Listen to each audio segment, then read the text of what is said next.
খ্রিস্ট ধর্ম মতে প্রায় 2024 বছর পূর্বে আশ্চর্যজনকভাবে ঐশ্ব শক্তিতে কুমারী মাতা মেরির কোলে বেথলেহেমের এক গোশালায় জন্মগ্রহণ করেন যিশু খ্রিস্ট। হৃদয় মন পরিবর্তন করে সৎ, পবিত্র, ন্যায়নিষ্ঠ জীবন এবং অন্যের কল্যাণ ও দরিদ্রদের প্রতি দয়া করার আহ্বান জানাতে তার পৃথিবীতে আগমন।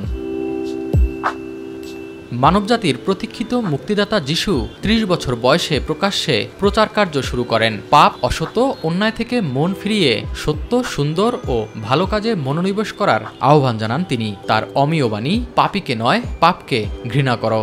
তিনি মানুষকে ভালোবাসতে বলেছেন, পাপীকে ক্ষমা করতে বলেছেন। তিনি বলেছেন, পাপকে ঘৃণা করো, পাপীকে নয়। এই ধর্মগুরু জানান, অন্যকে সেবা করার মধ্যেই মুক্তি ও পরিত্রাণ লাভের কথা বলেছেন যিশু খ্রিস্ট। তার কাছে ধর্মের ঊর্ধ্বে মানুষের স্থান। ক্ষুধার্তকে অন্ন দান করে, তৃষ্ণার্তকে জল দান করে, বস্ত্রহীনকে বস্ত্র দান করে, তারাই আসলে স্বর্গরাজ্য লাভ করবে।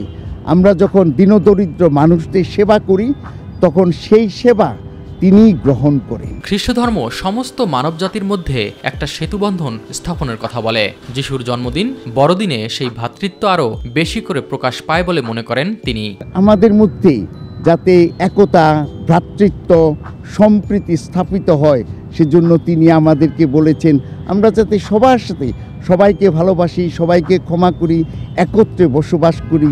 এই উৎসবের মধ্য দিয়ে আমাদের বন্ধন, ভ্রাতৃত্বের বন্ধন আরো দৃঢ়, আরো গভীর হবে। যিশুর আগমনে সকল অন্যায় মুছে গিয়ে মানুষের জীবন ভরে উঠুক নির্মল আনন্দ, অনাবিল সুখ ও শান্তিতে, এমনটাই প্রত্যাশা এই ধর্মগুরুর। আজকের এই বড়দিনের দিনে আমি সবাইকে অনেক অনেক শুভেচ্ছা জানাচ্ছি। শুভ বড়দিন, ম্যারি ক্রিসমাস।